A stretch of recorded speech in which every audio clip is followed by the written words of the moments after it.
Oi, gente, tudo bem com vocês? Espero que todos estejam bem, espero que vocês gostem do conteúdo deste vídeo também. É o nosso segundo vídeo da semana, portanto, é o vídeo do nosso quadro Pessoas Notáveis Mentes Brilhantes, e a história que eu escolhi pra trazer hoje aqui pra vocês é uma história que eu particularmente adoro, eu acho ela muito linda e ela é uma história de superação e eu espero muito que vocês gostem.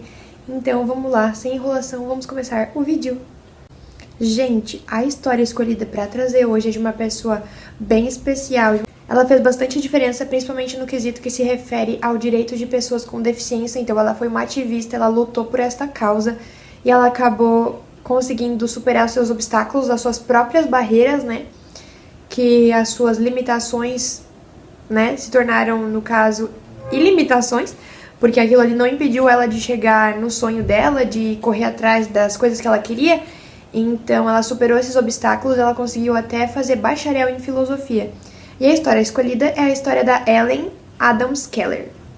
Vamos lá, gente, então. Ela nasceu dia 27 de junho de 1880 em Tuscumbia, que é um lugar que fica localizado no noroeste do Alabama. Os seus pais eram Kate Adams Keller e Arthur Keller, que ele era um capitão do exército dos Estados Confederados. E acabou que, quando ela tinha 19 meses de idade apenas, ela acabou ficando cega e surda por conta de alguma doença que ela contraiu, que era chamada de febre cerebral, que acredita-se hoje em dia ser a escarlatina, a febre escarlate, né? Ou meningite. Então não se tem o nome certinho, mas era uma febre que afetava essas condições dela e fez com que ela se tornasse cega e surda. Mas isso não foi nenhum obstáculo e não impediu com que ela se comunicasse com as outras pessoas. Ela se comunicava principalmente com a filha da cozinheira que trabalhava na casa deles. Ela foi se desenvolvendo ali, né, na sua forma de se comunicar, e quando ela tinha 7 anos de idade, ela já tinha mais de 60 sinais que ela utilizava para se comunicar com a família. Quando ela foi crescendo, acabou que essa condição tornou a vida dela um pouco mais difícil e tornou ela uma criança difícil de se lidar, porque ela tinha vários acessos de mau humor e ela gritava bastante, porque ela era diferente das outras crianças. Então ela ficava meio mal por conta disso, né? E aí ela acabava ficando com raiva. Quando era dia 3 de março do ano de 1887, estava perto dela completar 7 anos de idade, a mãe dela acabou arranjando uma consulta com um médico que ficava localizado em Baltimore, que ficava a muitos quilômetros de distância da casa deles, de onde eles moravam, né?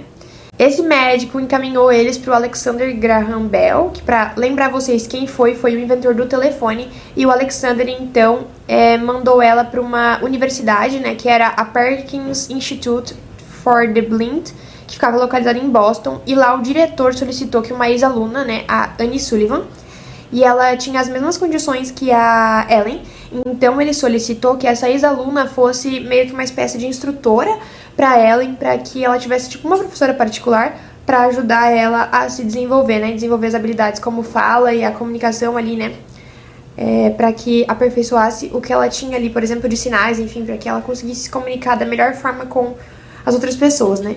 Já que não tinha ninguém melhor para fazer isso, né, do que alguém que já passou pelo mesmo problema ou alguém que compreendia as condições da Ellen, né. Vou explicar um pouquinho para vocês quem era a Annie Sullivan. Ela era uma ex-aluna e ela havia perdido a sua visão quando ela tinha 10 anos de idade, e ela também acabou ficando órfã de mãe quando ela tinha 10 anos também. E ela foi abandonada pelo pai e foi colocada em um albergue. Em 1886, ela acabou indo para a escola ali, né, para Perkins School for the Blind, que é uma escola para cegos, né, exclusivamente para esse público, para que, né, tenha a formação dessas pessoas também, para que dessa forma elas pudessem ser incluídas na sociedade, né, e no mercado de trabalho. E aí, então, ela começou a procurar emprego depois de se formar nessa escola, e ela, então, passou a morar, depois disso, na casa dos Kellers, né, pra poder ajudar ali a Ellen. Então, ela era uma professora particular e ela acabou, tipo uma governanta, e ela acabava morando na casa deles também. Em abril, a professora acabou conseguindo fazer ela começar a entender o significado das palavras. A primeira palavra que ela aprendeu foi água. Então, a professora acabava utilizando as duas mãos para fazer as mímicas, vamos dizer assim, né, Libra, basicamente, para que ela pudesse entender. Então, com uma mão, ela tentava demonstrar o significado daquela palavra, né, e com a outra, despertar o entendimento da Ellen. Então, nesse dia, ela acabou aprendendo cerca de 30 palavras. Um dia só. Então, assim, eles estavam evoluindo muito rápido e isso era incrível. Elas tinham uma relação muito linda de aluna e professora, né? Então, algum tempo depois, mais precisamente 6 meses, a Ellen já havia aprendido 625 palavras. por conta das aulas que ela tava tendo com a Anne. Então, assim, a relação delas era muito linda e o que uma tava fazendo na vida da outra era incrível, né? Porque acredito que pra quem tava ensinando também era um momento que provavelmente durante os ensinos ela também acabava aprendendo com a história de vida dela, porque elas tinham histórias de vidas parecidas. Um pouco mais tarde ela acabou aprendendo o alfabeto em braille e manual, o que acabou facilitando muito a sua leitura e a sua escrita, né? Então pra ela foi uma evolução bem grande ali. No ano de 1880 ela pediu ajuda para sua professora para aprender a falar.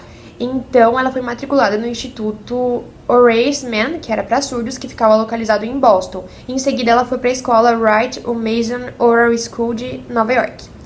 E aí, durante 2 anos, ela teve aula de linguagem falada e de leitura labial, o que ajudou bastante ela a poder progredir nessa sua habilidade, né? Para que melhorasse o que ela já tinha começado a aprender, vamos dizer assim, né? O básico ela já tinha, então, para aperfeiçoar o que ela já tinha, né? E para trazer coisas novas.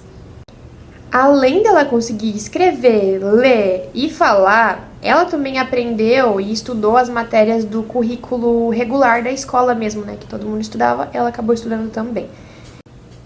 Um pouco antes dela se formar, ela acabou escrevendo uma biografia, né? E chamou de A História da Minha Vida, e ela acabou sendo publicada em 1902, essa biografia. E ela fez vários trabalhos, né, desse tipo, usando máquinas de datilografia de braille e preparando os artigos, e ela depois colava na máquina de datilografia comum. Então, provavelmente deu um trabalhão, né?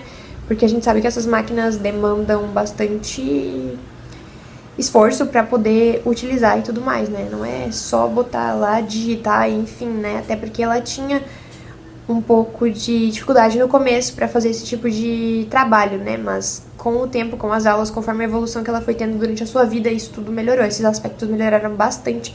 Então facilitou o trabalho dela nesse momento, né? Por exemplo, para escrever uma obra para ser publicada.